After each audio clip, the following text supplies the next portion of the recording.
بسم اللہ الرحمن الرحیم۔ السلام علیکم ناظرین، چینل میں نئی ویڈیو کے ساتھ حاضر ہیں۔ آج کی ویڈیو میں ہم امام مہدی کے ظہور کے حوالے سے گزشتہ ویڈیو کے تسلسل کو جاری رکھیں گے، لیکن ویڈیو میں آگے بڑھنے سے پہلے آپ سے گزارش ہے کہ ہمارے چینل کو سبسکرائب کریں اور بیل آئیکن کو ضرور دبائیں تاکہ ہر نئی آنے والی ویڈیو آپ تک بروقت پہنچ سکے۔ تو جی ناظرین، گزشتہ ویڈیو میں چاند اور سورج گرہن اور دمدار ستارے کے حوالے سے تفصیلی گفتگو ہوئی تھی۔ آج کی اس ایپیسوڈ میں ہم احادیث کا جائزہ لیتے ہوئے امام مہدی کے ظہور پر بات جاری رکھیں گے۔ کچھ لوگ ایسے بھی موجود ہیں جو امام مہدی اور حضرت عیسیٰ علیہ السلام میں فرق نہیں کرتے۔ ان کے خیال میں حضرت عیسیٰ علیہ السلام کا ظہور ہوگا اور انہی کو لوگوں نے امام مہدی تصور کر لیا ہے۔ تاہم امام مہدی کے حوالے سے احادیث اور روایات اتنی زیادہ موجود ہیں کہ ایسے لوگوں کی باتوں میں دم نہیں رہتا، اور یہ ثابت ہو جاتا ہے کہ حضرت عیسیٰ علیہ السلام اور حضرت مہدی دونوں ہی الگ الگ شخصیات ہیں جو قریب قیامت کے وقت اپنے مقررہ وقت پر ظہور کریں گے۔ ابن ماجہ میں حضرت علی رضی اللہ تعالیٰ عنہ سے روایت ہے کہ رسول اللہ صلی اللہ علیہ وآلہ وسلم نے فرمایا کہ مہدی ہمارے اہل بیت میں سے ہوں گے اور اللہ تعالیٰ ان کا انتظام ایک رات میں فرما دیں گے۔ ابن ماجہ کی اس حدیث کے بعد یہ بات واضح ہوتی ہے کہ حضرت مہدی اور حضرت عیسیٰ علیہ السلام دونوں الگ الگ شخصیات ہیں۔ اس حدیث سے یہ بھی معلوم ہوتا ہے کہ حضرت مہدی کا تعلق اہل بیت میں سے ہوگا۔ ناظرین، ہماری کوشش ہے کہ حضرت مہدی کے حوالے سے ان پہلوؤں پر بات کی جائے جس پر کبھی گفتگو نہیں کی گئی، یا اگر ہوئی تو بہت کم ہوئی۔ ترمذی ابو داؤد میں حدیث شریف مروی ہے کہ رسول اللہ صلی اللہ علیہ وآلہ وسلم نے فرمایا کہ دنیا ختم نہیں ہوگی یہاں تک کہ عرب کا حکمران ایک شخص ہوگا جو میرے اہل بیت سے ہوگا، جس کا نام میرے نام سے مطابقت رکھے گا۔ اس حدیث میں پہلی والی حدیث کی تصدیق بھی ہوتی ہے اور ایک نئی بات بھی معلوم ہوتی ہے، اور وہ یہ ہے کہ حضرت مہدی کا نام نبی آخر الزمان رسول عربی حضرت محمد صلی اللہ علیہ وآلہ وسلم کے نام سے مطابقت رکھتا ہوگا۔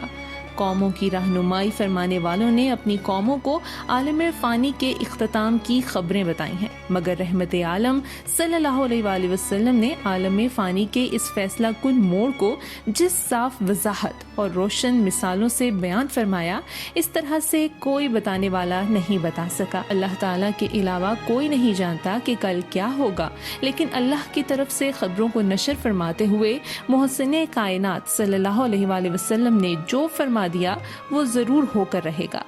بہت کچھ فرمایا ہوا ہو بھی چکا، اور بہت کچھ فرمایا ہوا ہو رہا ہے۔ ناظرین، ابو داؤد کی ایک حدیث شریف کو بیان کر کے گفتگو کو مزید آگے بڑھاتے ہیں۔ حدیث شریف میں ہے کہ حضرت مہدی کے ظہور سے پہلے ایک خلیفہ کی موت ہوگی جس کی جانشینی پر اختلاف شروع ہوگا، اور پھر فوراً ہی حضرت مہدی کا ظہور ہو جائے گا۔ اس حدیث شریف کے بعد علماء کرام کی اکثریت کا یہی خیال ہے کہ خلیفہ کی موت سے مراد سعودی عرب میں کسی بادشاہ کا انتقال ہونا ہے، جس کے بعد جانشینی کا مسئلہ پیدا ہوگا۔ ناظرین، یہی وجہ رہی ہے کہ جب بھی سعودی عرب میں کسی بادشاہ کا انتقال ہوا، سب کی نظریں سعودی عرب کے حالات کی جانب مبذول ہو گئیں۔ خاص کر شاہ عبداللہ بن عبدالعزیز کی بیماری کے ایام میں تو اس بات کا قوی امکان قرار دیا جا رہا تھا کہ ان کی وفات کے بعد جانشینی کا مسئلہ یقینی طور پر پیدا ہوگا۔ ناظرین کرام، ایک روایت میں یہ ذکر بھی آیا ہے کہ حضرت مہدی کے والد کا نام نبی اکرم صلی اللہ علیہ وسلم کے والد کے نام پر یعنی عبداللہ ہوگا۔ شاہ عبداللہ کے معاملے پر اہل علم نے توجہ شاید ان کے نام کی وجہ سے زیادہ دی، جبکہ حدیث شریف میں تو یہ بات کہ خلیفہ کی موت کے بعد جانشینی کا مسئلہ پیدا ہوگا، یعنی یہ ضروری نہیں کہ حضرت مہدی کے والد خلیفہ بھی ہوں۔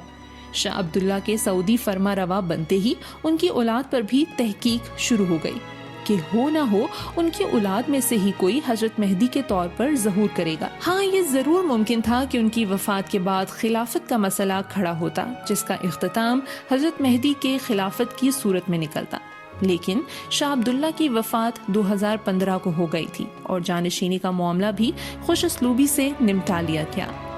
اگر سعودی عرب کے شاہ عبداللہ نہیں تو کہیں اردن کے شاہ عبداللہ دوئم کی بات تو نہیں ہو رہی، جن کا تعلق بھی ہاشمی خاندان سے ہے. یعنی نبی اکرم صلی اللہ علیہ وآلہ وسلم کے خاندان سے تعلق رکھنے والے اس بادشاہ کی اگر موت ہوتی ہے تو اس کی جانشینی پر بھی مسئلہ کھڑا ہو سکتا ہے. شاہ عبداللہ دوئم کے 2 صاحبزادے ہیں، جن میں سے بڑے صاحبزادے کا نام حسین ہے اور پیدائش کا سال 1994 ہے. شاہ عبداللہ دوئم کے چھوٹے صاحبزادے ہاشم کی پیدائش 2005 میں ہوئی. ہاشمی خاندان سے تعلق کے باوجود اردن کے شاہ عبداللہ اس معاملے پر پورا نہیں اترتے. پہلی بات تو یہ کہ ان کے بیٹوں کا نام ہی وہ نہیں جس کا ذکر ہمیں احادیث میں ملتا ہے، اور دوسرا سب سے بڑا پہلو یہ ہے کہ حضرت مہدی کے زمانے میں جن 2 شہروں کا تذکرہ ملتا ہے وہ مکہ اور مدینہ ہیں، اور ظاہر ہے کہ دونوں شہروں پر سعودی عرب کا فرمانروا ہی حکومت کرتا ہے. لہٰذا اس بات کے ہی زیادہ امکانات موجود ہیں کہ سعودی عرب کے کسی بادشاہ کے مرنے کے بعد ہی جانشینی کا مسئلہ کھڑا ہوگا. سعودی عرب کے موجودہ حالات بھی اس کی جانب اشارہ کرتے دکھائی دیتے ہیں. شاہی خاندان میں اختلافات شدت اختیار کر چکے ہیں، اور شہزادہ سلمان کے ولی عہد ہونے کا مطلب یہ ہے کہ پہلی بار حکمرانی شاہ عبدالعزیز کی اولاد سے باہر جا رہی ہے. ناظرین، امام مہدی کے حوالے سے ہم اپنی گفتگو اگلی ایپیسوڈ میں بھی جاری رکھیں گے. آپ سے گزارش ہے کہ چینل کو سبسکرائب اور ویڈیو کو لائک اور شیئر ضرور کریں. بہت شکریہ. اللہ حافظ.